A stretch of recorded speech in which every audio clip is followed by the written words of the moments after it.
Quando a gente começou a dar aula de música nas escolas públicas, chegou um diretor e fez a seguinte pergunta: o que é que vocês fazem com essas crianças que eles passam a nos ouvir?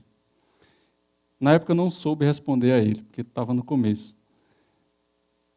E o nome do programa que a gente está trabalhando chama-se PRIMA, Programa de Inclusão através da Música e das Artes.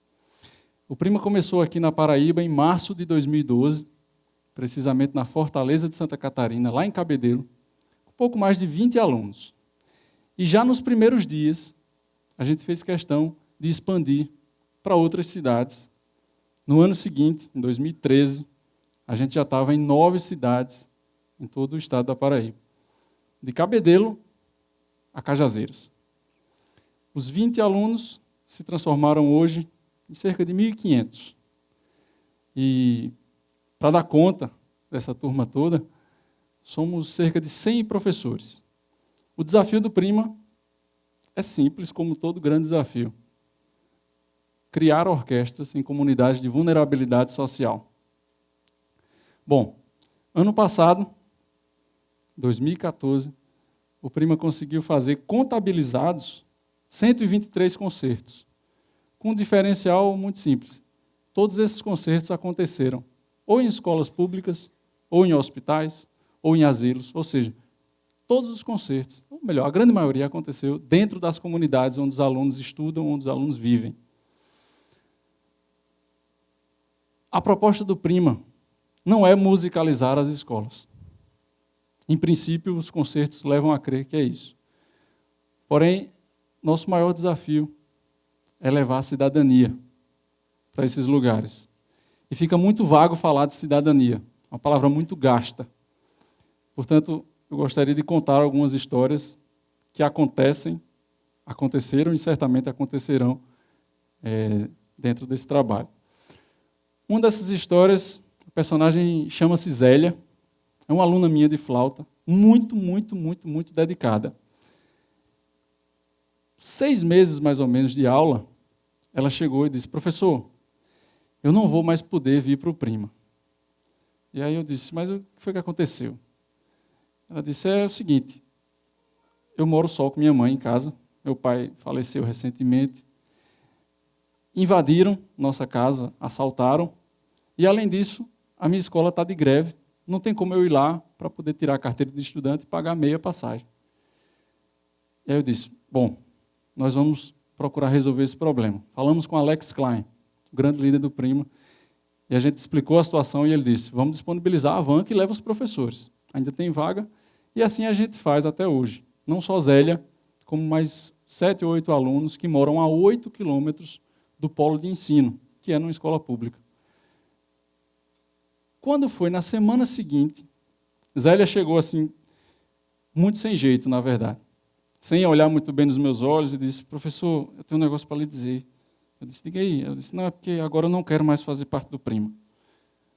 Eu estranhei aquela forma como ela estava se comunicando e disse: tá, vamos fazer o seguinte, vamos ter nossa aula e depois a gente conversa sobre isso.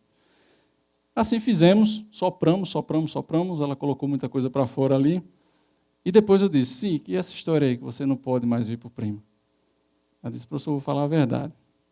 Eu disse para o senhor que eu não queria, mas a verdade é que eu não posso. Porque dessa vez não é o transporte. Mas é que quando eu tinha 4 anos, a minha mãe precisou de ajuda para me criar, porque minha mãe passa o dia fora, e uma amiga dela veio, ajudou durante vários meses. Só que hoje, essa amiga da minha mãe precisa também passar o dia fora e tem 2 filhos, um de 3 e um de 5 anos. E ela pediu para minha mãe retribuir o favor. Como minha mãe continua passando o dia fora para trabalhar, a recarga caiu para mim. Zélia tem 14 anos. Ela me disse uma frase que eu nunca vou esquecer. E ela disse da seguinte forma: ela fez: professor, eu confesso que se fosse só um, eu trazia para cá e deixava amarrado. Mas são 2 e eu fico exausta. Eu quero deixar essa história um pouco aqui no cantinho e vou contar uma segunda história de um aluno que pediu para eu não falar o nome dele, de modo que eu vou chamá-lo de João. João começou a ter aula nos últimos 3 meses, né? Mais recente essa história. E eu percebi que ele andava muito assim, braço preso aqui. E os tempos foram passando. Num determinado dia, a inspetora, que trabalha conosco nos polos de ensino, ajudando na parte burocrática, disse: professor, eu acho que tem alguns alunos que estão tomando remédio sem receita médica e tal. E eu fiquei preocupado. A primeira coisa que me veio à mente foi chamar os pais. E eu pensei, bom, depois, mais para frente, eu disse: se eu chamar os pais, eu vou perder a oportunidade de criar uma relação de confiança com os alunos. Então, eu chamei eles. Disse: que história é essa? Por que vocês estão tomando remédio? E João, especificamente, disse: professor, é o seguinte, às vezes dá vontade de me autodestruir. Eu disse: por quê? Porque as pessoas não me aceitam como eu sou. Eu disse: como assim? Eu sou gay. Eu disse: tá. E por que você faz isso? É a minha forma de expressar e tal. E enquanto conversava com ele, eu percebi, especialmente por um detalhe: violino se toca assim. Então eu percebi que no pulso dele tinham alguns arranhões, cicatrizes nos dois. E eu percebi que ele estava querendo se expressar. E ele disse: é por isso que eu me corto também, etc. João tem 13 anos. E eu disse: tá, mas vamos fazer um trato aqui. Você tem um violino em mãos. Você quer se expressar. Então a gente vai substituir a lâmina pelo violino. Ele ficou me olhando assim. Eu disse: tá bom. Na semana seguinte, outra denúncia. Os alunos dessa vez estavam bebendo, os mesmos. E aí eu disse: bom, nosso acordo foi descumprido, então, de fato, para vocês continuarem trabalhando aqui, estudando, ensaiando, só com a presença dos pais e responsáveis. E aí, João trouxe na semana seguinte a tia, porque ele tinha me dito que morava com a tia e com a avó, porque os pais não aceitavam ele em casa. O pai e a mãe eram separados. A mãe, apesar de ser homossexual, não aceitava a orientação do filho. O pai estava com problemas sérios em drogas e atuava de forma muito violenta contra ele. Ele levou a tia. E ele levou de forma muito exaltada. Lá na conversa ele: já contei para ela que estava bebendo, que estava tomando remédio e tal, e agora eu quero saber aqui para que essa conversa. E a gente: João, a gente gostaria que você contasse por que você estava fazendo isso. E ele disse: porque eu às vezes dá vontade de me autodestruir mesmo e tal, as pessoas não me aceitam em casa. E eu percebi que ele estava querendo novamente dizer o que ele já tinha nos dito, mas ainda não tinha dito em casa. Eu disse: tá, por que você não fala aqui então, para sua tia? Ele disse: sabe o que é? E olhou para ela assim, com cara muito desafiadora. É que eu sou bissexual. E ficou olhando para ela com cara assim, muito desafiadora. E ela, com toda a ternura do mundo, disse: João, você vive comigo e com minha mãe, no caso a avó dele, exatamente porque a gente lhe ama do jeito que você é. Isso para ele foi, assim, de certa forma inesperado, e ele foi abrandando. Foi muito singelo o riso que ele deu e a quantidade de brilho no olho que ele tinha. E aí eu aproveitei aquele momento e disse: tá, e aquele nosso trato está feito? Eu não sabia o que ia acontecer depois. Eu esperava só que ele dissesse: tá feito. Mas aí nessa hora, ele parou, ele estava sentado, levantou a barra da calça e tirou de dentro da meia a gilete que ele se cortava e me entregou assim. A tia: meu Deus do céu, que nada é isso? Eu disse: não, calma, foi um acordo que a gente fez e tal. Ele com a mão estendida, entregando a gilete, eu disse: eu não quero isso não. Você sabe o que você tem que fazer com isso aí. E sem que a gente dissesse nada, ele ficou olhando, se levantou, foi lá no lixo e jogou a gilete fora. Essas duas histórias, elas dão a resposta que o diretor me fez à pergunta. O que é que vocês fazem que essas crianças e jovens passam a nos ouvir? A resposta é simples: a gente ouve. A gente dá o exemplo.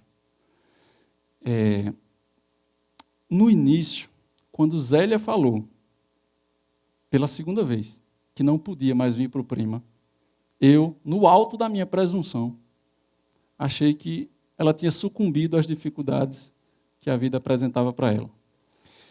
Graças a Deus eu tive ali um momento de iluminação que eu disse: tá, vamos ter nossa aula. Porque eu já estava pensando: bom, se você não aguentou, então a música é assim mesmo, não é para muitos, então, isso eu pensando. E a conversa que a gente teve depois foi tão verdadeira, mas foi tão singela e simples, e tão íntima, que me trouxe assim, um momento de perceber o que o Prima já vem percebendo há muito tempo. De que a música ela é um meio para que a gente possa conseguir várias outras coisas que a gente não consegue normalmente no dia a dia. O fato de tanto Zélia como o João poder derrubar várias camadas de suas personalidades para poder finalmente chegar ao verdadeiro lado da história foi algo sublime. E eu não quero insistir na música. Eu falei para vocês o nome de Alex Klein, brasileiro, morou 25 anos nos Estados Unidos e passou a vida inteira estudando um instrumento chamado oboé. Ele estudava 8 horas por dia, assim, era muita coisa. Alex ganhou um Grammy, é um dos poucos brasileiros a ter um Grammy erudito. Porém, a obsessão em estudar a música lhe trouxe uma doença chamada distonia focal. O cérebro manda o comando, o músculo não obedece.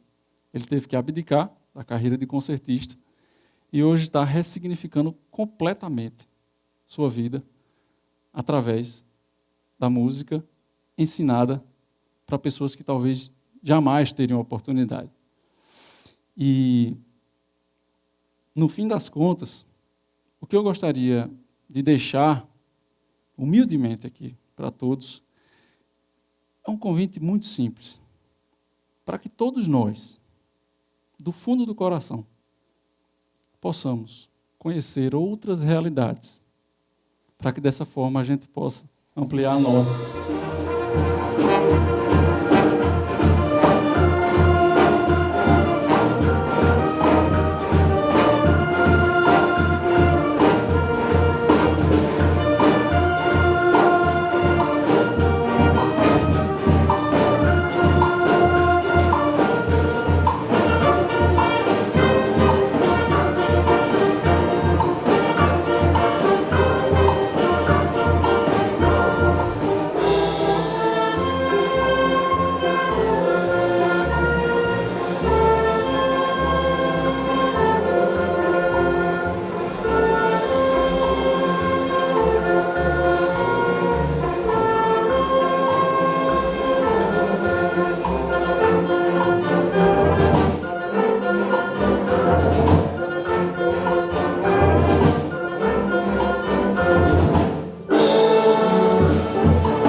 Aí, rapaz.